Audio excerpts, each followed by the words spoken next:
Well, Oilers fans, we know who our second round opponent is, and it is the Pacific Division rival Vancouver Canucks. Now, the Canucks, they absolutely feasted on the Oilers during the regular season. They went 4-0, and if you're an Oilers fan, you're not, maybe feeling great about this matchup. However, the playoffs are a much different animal compared to the regular season. So in this video, I'm going to be breaking down both teams head-to-head during the regular season. I'm going to be showcasing both team stats during the season as well, and then I'll also be breaking down their play so far in the playoffs.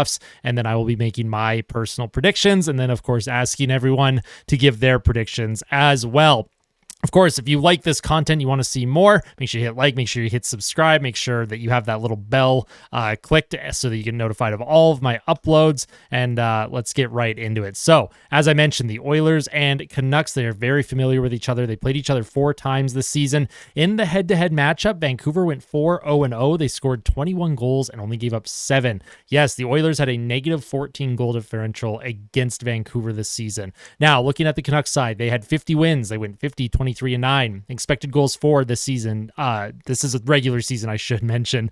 52.27%. Power play was 22.7%. Penalty kill, 79.1%. They scored 3.4 goals per game. They gave up 2.7 goals per game.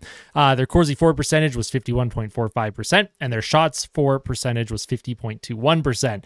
Now, looking over on the Oilers side, they went 49-27-6.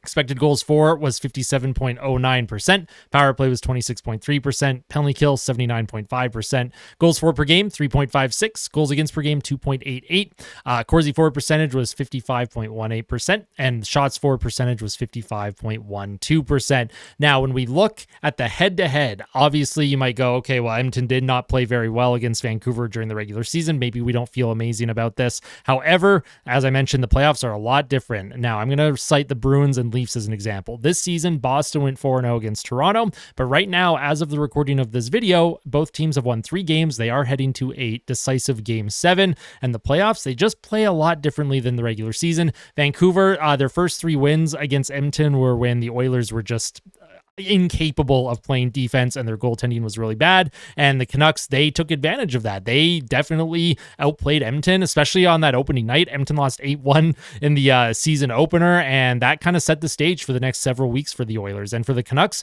I mentioned numerous times, sometimes in jest, sometimes seriously though, that I thought that they would eventually regress a little bit. However, as the season went along, their record wasn't as strong as it was in the first couple months. However, I felt that their team game was actually improving. Their expected goals for, they were driving play a little bit more.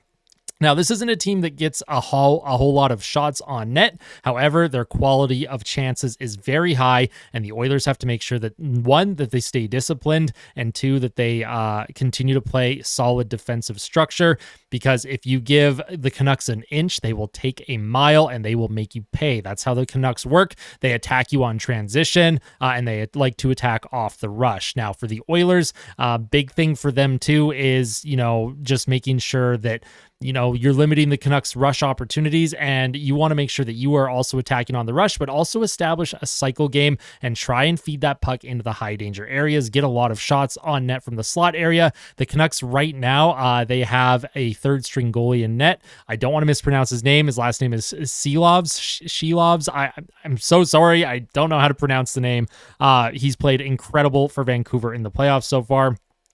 He just got a shutout against the Nashville Predators to eliminate them. Vancouver won Game 6 1-0 in Nashville. And so if you're the Oilers, you're going up against a good goaltender no matter what, even if DeSmith or Demko come back. Now, it's doubtful Demko does, but, either way, Edmonton has, they're going up against good goaltending, and in the playoffs, it's a lot more tight checking. It's a lot harder to score goals.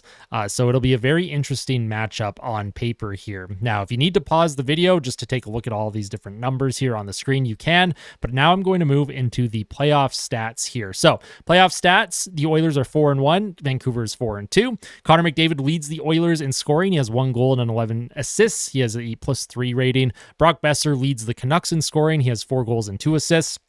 Now, the Vancouver Canucks, of course, like I mentioned, this is a bit of a small sample size. They've only played 6 games. The Oilers have only played 5 games. But in all situations, expected goals for, Vancouver's at 47.75%. Their power plays at 15.4%, but their penalty kills at 90.9%. Their penalty kill is phenomenal. Other than the Oilers, Vancouver has the best penalty kill in the playoffs so far. However, Vancouver's offense has not really shown up yet, and they are due to break out. Vancouver scores 2.17 goals per game in these playoffs, and they give up 2 goals per game. Now, looking on the Oilers side, their expected goals for percentage in all situations, 56.42%. Their power play is clicking at an outrageous 45%. Penalty kills at 100% in the playoffs so far. They score 4.4 goals per game, and they've been giving up 2.6 goals per game so far. Now, like I mentioned, playoffs, this is a whole different animal. What we see on the screen might not be very indicative of how this series is going to play out. I thought Nashville and Vancouver was going to be a little more high scoring than it ended up being, especially with the injuries to the Canucks goaltenders in DeSmith and Demko. However, that did not happen. Both teams, Nashville and Vancouver, they played really, really not only disciplined hockey, but really like defensively boring, structured hockey. It was like watching paint dry at some points, watching this series between the Canucks and Predators.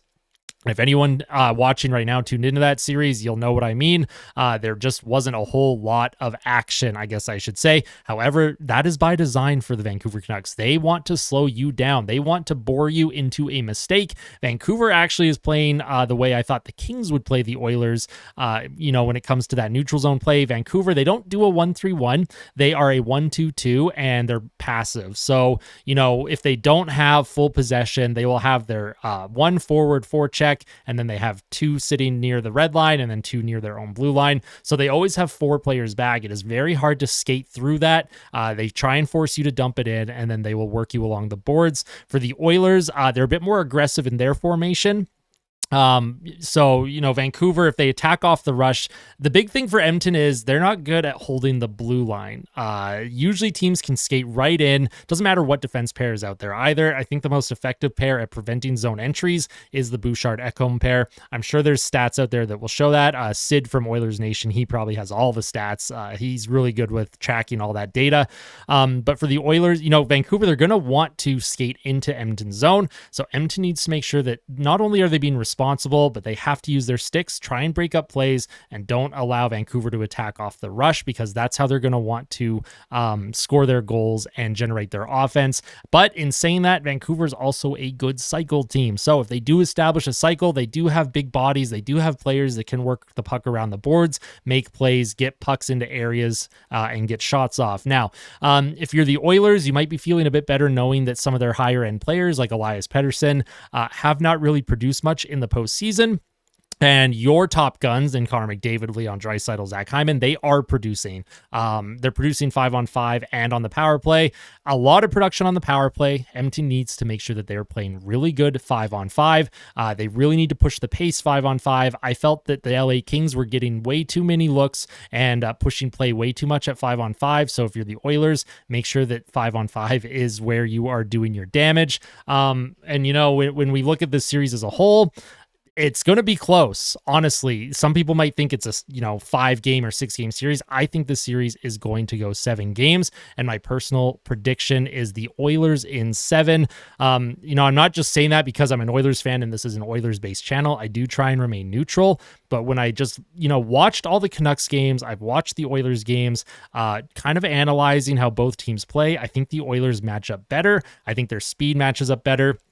And if the Canucks goaltender Shelovs, if I know how to pronounce that, if he starts to crumble just a little bit, if Edmonton can get on him early, right in game 1, establish a few goals against him, try and get his confidence level a little bit down, and then continue to push and drive play, I think that will be beneficial to Edmonton. Also, special teams is very important. The Oilers have to make sure that their penalty kill is still on top of everything. I don't foresee too many lineup changes. However, when we get closer to the series start, I expect maybe a tweak here and there. Maybe Carrick draws in, maybe Connor Brown draws in for Janmark, who knows? And maybe Troy Stetcher draws in at some point too, just because the Canucks are a bit faster than the Kings were. But it'll be a really interesting series. I think the series is going to be close. I think you're going to have a lot of 1-goal games. I think you're going to have a lot of 2-1, 3-2 type games. I don't see a whole lot of blowouts. This isn't the same type of all-Canadian matchup like the Oilers and Flames were back in 2022. I just don't see it being that high-octane, shootout type games where every game is 5-4, 6-3. Like, I just don't see that happening with these two teams. I think the Oilers are learning how to play a lot more disciplined and a lot more structured and, try and limit the amount of goals against than, compared to years past. And for Vancouver, they have been a great defensive team all year, and they make your life miserable when you play against them physically and in the neutral zone with their sticks, that sort of thing. But that's pretty much my prediction. That is kind of my overview of how I think this series is going to play out. Kind of my thoughts where I think the Oilers are going to do damage, where I think the Canucks can do damage. If you're a Canucks fan, what do you think is going to happen? What is your prediction in this series? Oilers fans, I want to hear from you as well. Of course, this series is going to be absolutely wild on social media. If you're someone that does not like Twitter or Facebook or Reddit or anything, we saw the discourse between Oilers and Flames fans back in 2022 when they played against each other. And I think it's going to be 10 times worse because Canucks fans and Oilers fans all year, right from that first game of the season, they've been at each other's throats, figuratively, of course, hopefully not literally, for all, the majority of the season where Vancouver was first place in the Pacific all year. The Oilers were battling to try and take it at the end of the season. They couldn't quite get there. The online discourse is going to be crazy. I think for me, I'm going to be avoiding Twitter as much as possible. I don't think it's going to be a very fun time for either fan base. For my community that tunes in regularly, make sure that, we are remaining respectful, be good sports about everything during every game. Of course, I will be live streaming all the games as well. So keep an eye out for more announcements once we know when the series starts, once we know when game one is. And then I will, just look out for more live streams from me. I'm very excited to continue the content, and hopefully the Oilers can continue to play well and push and make a push for the conference finals here. As always, thank you so much for watching. I truly appreciate it. You are all the best. Make sure you hit like, make sure you hit subscribe if you really like the video today, and tell someone that you love them. All right. I appreciate everything, Oilers fans. Let's go Oilers. This is going to be a fun series. I cannot wait. Let's go.